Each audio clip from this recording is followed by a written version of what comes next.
तुम लोग अपनी आंखें क्यों नहीं खोलते? मेरा दिल टुकड़े टुकड़े हो जाता है तुम्हारे इन उदास चेहरों को देखकर और तुम्हारी निराश आवाजों को सुनकर। तुम सिर्फ कराते आ रहे हो हजारों सालों से, पर तुम्हें शर्म नहीं आती अपनी मजबूरी को अपनी बदकिस्मती समझकर गले लगाने में? क्यों जी रहे हो? तुम्हें तो अपनी मां की कोख में ही मर जाना चाहिए था। जागो, जागो। तुम क्यों दुनिया के दुखों, गरीबी और गुलामी के बोझ को अपनी शोचनीय, तुच्छ, घृणित और नर्क जैसी जिंदगी से और अधिक भारी करते हो? तुम्हारा मर जाना ही बेहतर है। अगर तुम नई जिंदगी शुरू नहीं कर सकते या अपने अंदर नया जोश नहीं भर सकते, जागो।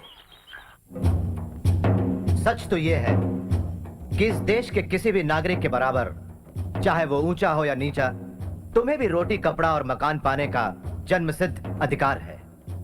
अगर तुम एक सम्मानजनक जिंदगी जीना चाहते हो तो तुम्हें अपनी मदद खुद करनी होगी, जो सबसे अच्छी मदद है। इंडियन नेशनल कांग्रेस की सभा में अध्यक्ष की कुर्सी पर बैठे हुए मौलाना मोहम्मद अली साहब ने किसी के सुझाव पर कहा कि अछूतों को हिंदू और मुसलमानों में बराबर बांट दिया जाए। उनकी हिम्मत कैसे हुई है कहने की? क्या हमें बर्दाश्त करेंगे? हमारे गुलामों जैसी लेन देन होगी? हम कांग्रेस पर कैसे भरोसा कर सकते हैं?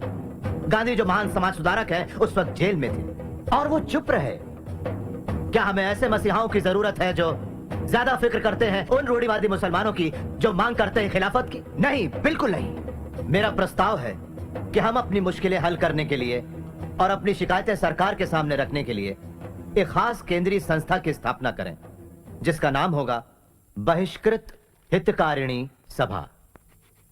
अलग अलग धर्मों के बहुत से उदारतावादी मित्र हमारा साथ दे रहे हैं।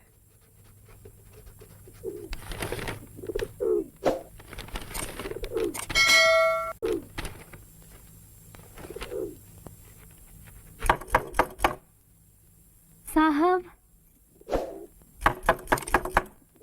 साहब, साहब, साहब। क्या चाहिए तुम्हें?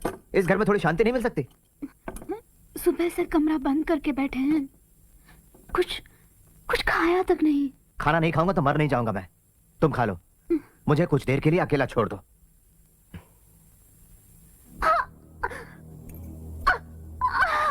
रामू, क्या हुआ? रामू, क्या बात है? क्या हुआ?